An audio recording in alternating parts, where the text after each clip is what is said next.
Pois bem, o nosso próximo passo será a inserção de luzes artificiais nesse nosso modelo. Se nós nos distanciarmos utilizando a rodinha do nosso mouse, e se nós visualizarmos o nosso modelo no modo de visualização Shaded Full, sombreamento, nós perceberíamos que aparentemente nós só temos a luz do sol. Se nós fôssemos na nossa palheta, na Palette Dock aqui, nós poderíamos encontrar essa palheta chamada Lights, de luzes, onde eu sempre encontro pelo menos duas luzes que na realidade se referem apenas à luz do sol. Uma luz chamada ambiente, que é a luz indireta do sol, aquela que se propaga através das interreflexões dos objetos de forma difusa, aquela luz que nós com frequência associamos a um dia nublado, por exemplo, mas que ela está sempre lá, e a luz direta do sol, que é chamada aqui de sunlight. Nós não vamos mexer nessas duas luzes. Nós vamos apenas incluir mais duas luzes. Para facilitar o nosso trabalho, nós vamos retornar o nosso modo de visualização a Shaded Work, sombreamento de trabalho, para diminuir a exigência sobre as nossas máquinas. E nós vamos então inserir essas duas novas luzes, que serão luzes artificiais, uma no teto, mais ou menos do centro deste cômodo, ou do centro geográfico deste cômodo, e uma outra luz dentro deste abajur. Em primeiro lugar, vou adicionar ambas clicando nessa bolinha verde com o sinal de mais. Vou dar um nome à primeira de luz de teto, pavimento superior. Vou clicar na bolinha verde mais uma vez e já vou criar uma outra luz que eu vou chamar de abajur. Percebam que ambas as luzes, ao serem criadas, aparentemente se assemelham à luz direta do Sol, porque os seus raios são inicialmente paralelos, como é, tecnicamente, a luz do Sol para nós aqui na Terra. Então, essa coluna na frente do nome indica o tipo de luz. Essa coluna, um pouco mais para a esquerda, com as bolinhas, representam a informação se essas luzes lançam sombra ou não. É o caso das três últimas. Se essas luzes estão acesas, é definida por essa coluna, onde eu posso visualizar pequenos sóis. Se eles estão lançando raios, então as luzes estão acesas.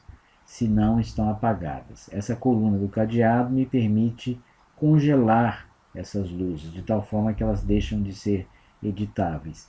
E a primeira coluna indica se os seus parâmetros gráficos de cada luz estão visíveis ou não na minha área de trabalho. Antes de visualizar a posição das luzes propriamente ditas, nós vamos editar essas luzes que nós criamos. Vou clicar duas vezes no nome luz de teto do pavimento superior. Vai aparecer essa janela. Eu vou mudar em primeiro lugar o tipo. Ela já não é mais uma luz distante de raios paralelos, ela precisa ser uma luz de ponto que irradia de um único ponto em todas as direções. À medida em que eu mudo para ponto, aparecem outros parâmetros aqui. Eu vou mudar o primeiro, que é o fall off. O fall off indica a velocidade com que a luz diminui de intensidade à medida em que eu me distancio da origem. Por default, aparece aqui constante, o que não corresponde à realidade, mas é colocado aqui apenas para poupar a minha máquina. A constante funciona em função de um raio, ela tem sempre o mesmo valor até o raio que aparece aqui por padrão de 5 metros. Nós vamos mudar isso, nós vamos mudar de constante para square clumped, porque é o modelo que representa mais aproximadamente o que acontece no mundo real, ou seja, a intensidade cai rapidamente no começo e depois forma uma parábola à medida em que eu continuo a me afastar da sua origem. Vou mudar também de simples e para acurado, para preciso, accurate. E fazendo isso, esse valor aqui deixa de ter validade, passando a ser importante apenas a intensidade em termos de potência dessa luz. Então, mudamos para ponto como tipo, mudamos para a função quadrática travada, clamped, que é para proteger contra o ofuscamento, não é? Exposição excessiva. Mudei de simples para preciso. Vou clicar OK e vou repetir o mesmo processo com a outra luz. Percebam que o ícone mudou, indicando tratar-se de uma luz de ponto. Faço a mesma coisa com a luz abajur, mudo o tipo de distante para ponto, o gradiente de redução, ou chamado fall off, para square clumped, e de simples para preciso, para accurate. Tendo feito isso, preciso agora definir a posição dessas luzes. Para saber isso, eu vou abrir o olhinho na frente de cada luz, um de cada vez. Quando eu abro o olhinho da luz de teto e rotaciono, percebo que foram formados alguns círculos, 3 círculos, que representam essa luz do ponto de vista gráfico. Eu não consigo ver o centro dessa luz, mas se eu colocar em wireframe, eu vou passar a visualizar esse centro que se encontra nessa cruzinha aqui no meio. Essa luz eu vou reposicioná-la. Vou ver primeiro de topo. A luz está no centro daquela grande circunferência. Vou utilizar o comando Move. Vou tentar clicar próximo do centro, sem selecionar outro objeto, inadvertidamente, e vou colocar o centro dessa luz como sendo mais ou menos aqui. Vou visualizar de frente, clicando em Front. Essa minha luz se encontra lá embaixo. Se estiver difícil de selecionar pela interferência dos outros objetos, você pode selecionar pela própria palheta Light, esticando na frente, e depois você não precisa selecionar outros objetos, você pode clicar relativamente, subir, por exemplo, por aqui, até lá próximo à laje superior, mas ainda ficando abaixo. Uma vez que você tenha posicionado o seu objeto, luz, você pode desselecioná-lo e você pode também escondê-lo. Vou repetir o processo para a luz abajur. Vou abrir o olhinho. Vou colocar primeiro em vista de topo. Vou usar o comando Move e vou levar essa luz aqui para o centro do meu abajur, repetindo a operação até me aproximar do centro desse abajur.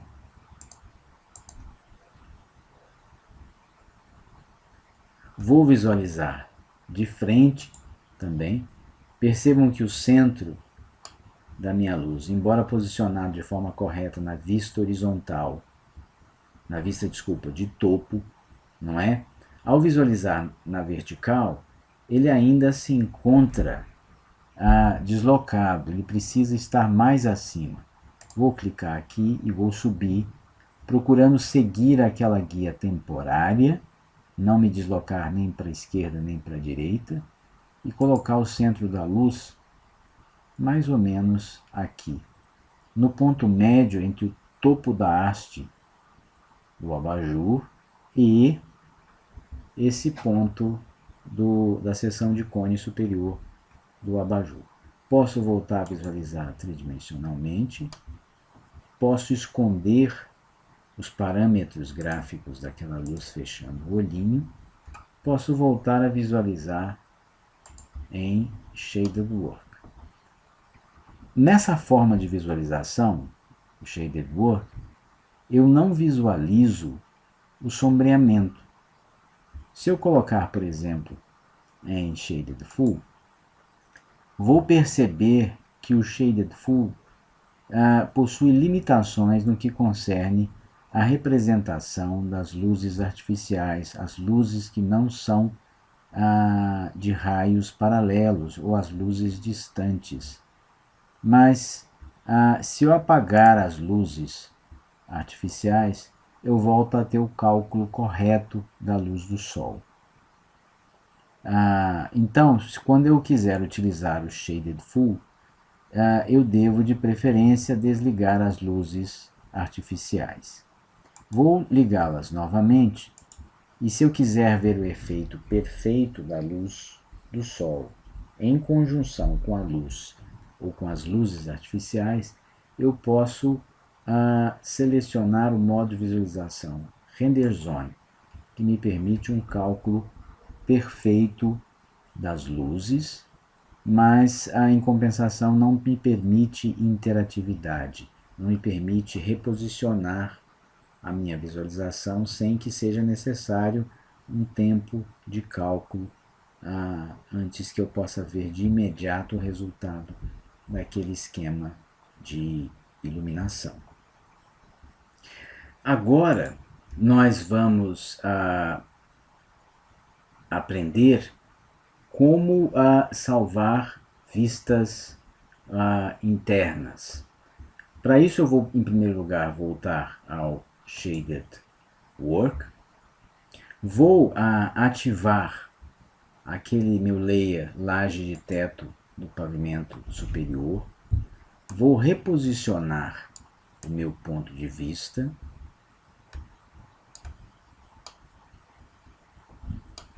Na posição que melhor me convier. E vou procurar uma posição que eu possa visualizar de dentro desse objeto. Um dos possíveis caminhos seria usar o chamado Walkthrough, esse comando representado por esses pezinhos. Quando eu seleciono o comando Walkthrough, aparece esse quadrado com a cruz no meio, não é? Que me indica o seguinte: se eu clicar na tela e colocar os pezinhos acima do quadrado, eu vou caminhar nessa direção para frente. Se eu colocar à direita, eu vou girar para a direita. Para a esquerda, vou girar para a esquerda. Quanto mais próximo do quadrado eu estiver, mais lento esse movimento vai ser. Correto? Quanto mais longe, mais rápido ele vai ser. Então, se eu estiver caminhando para frente e quiser caminhar mais rápido, eu vou clicar e afastar substancialmente esses meus pezinhos. Eu posso, a qualquer momento, usar também o Ctrl em conjunto com o segundo botão do mouse. E posso novamente retornar aos pezinhos. E caminhando na direção da porta, vou tentar adentrar essa porta. E aí eu me deparo com um problema. O Walkthrough ele tem um detector de aproximação de obstáculos, então ele para. Um recurso que eu teria seria usar a rodinha do mouse para entrar nesta sala ou neste quarto. Mas essa não seria a melhor solução. Eu teria mais dificuldade de controlar o meu ponto de vista com precisão, levando em consideração ângulo de visão, distanciamento do objeto, posição do observador, para onde eu estou olhando, de onde eu me encontro. Vou sair forçadamente desse edifício e vou reposicionar novamente o meu ponto de vista, como quem se encontra, digamos que, mais ou menos numa vista um pouco aérea, no segundo pavimento. E vou sair do walkthrough, clicando em qualquer outro comando aqui na paletinha Modeling Tools. E vou explorar uma outra possibilidade que eu vou encontrar no menu View, a opção chamada Edit Cone of Vision, editor do cone de visão. Quando eu seleciono esse comando, eu vejo 3 quadrantes com representações ortográficas da minha cena e um quadrante superior direito de pré-visualização. O que eu vejo aqui é o resultado da configuração que eu posso visualizar nesses 3 quadrantes. A bolinha que fica vermelha quando eu passo o cursor em cima da mesma me indica a posição dos olhos. Essa setinha me indica para onde o observador está olhando. E esse prisma aqui me indica o ângulo de abertura da minha visão.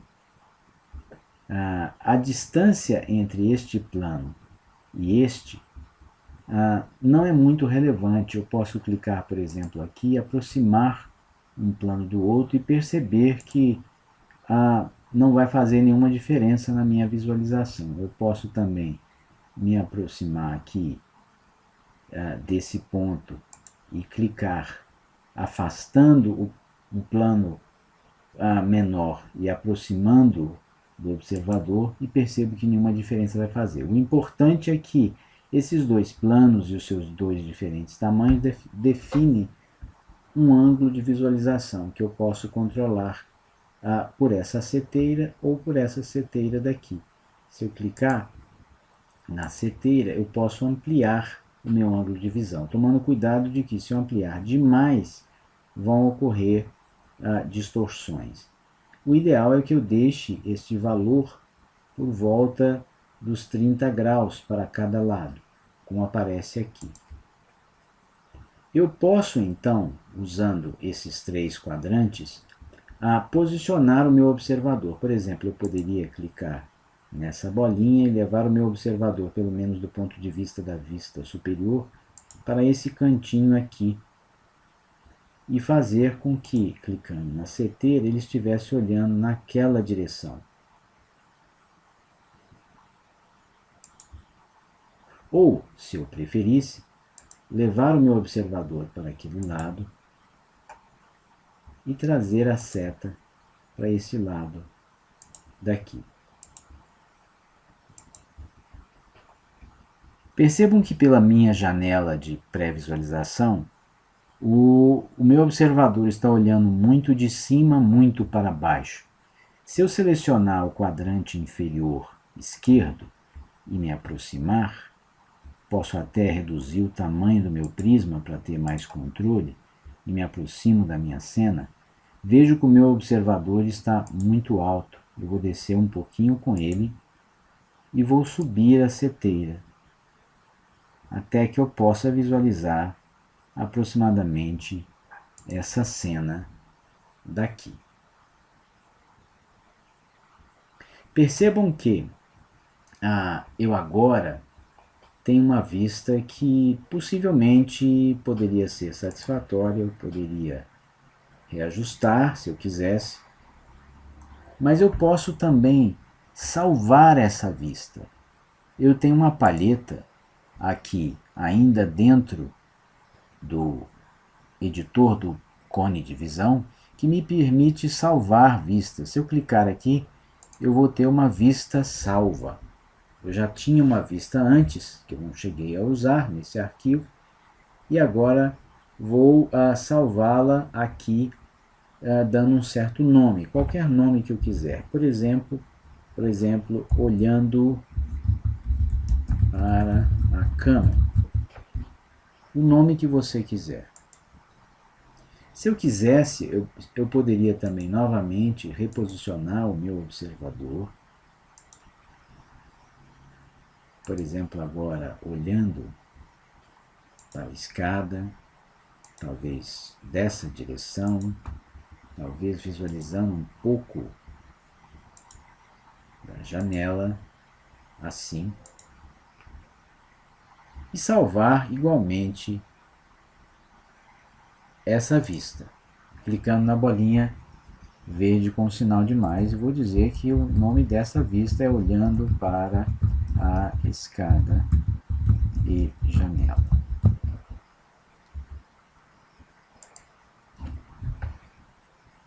Se eu estiver satisfeito, fecho o editor do cone de visão clicando aqui no Close.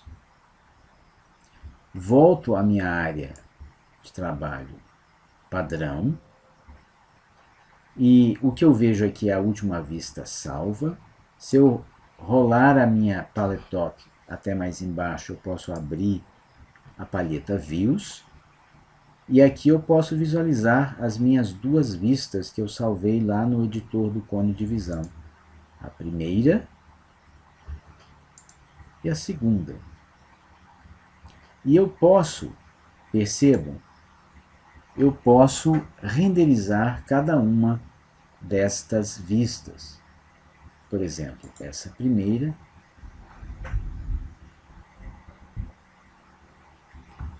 Se eu quiser, eu posso ver a outra e também renderizá-la. Ela vai ficar um pouco mais escura, tem menos luz. Mas se eu retornar à anterior,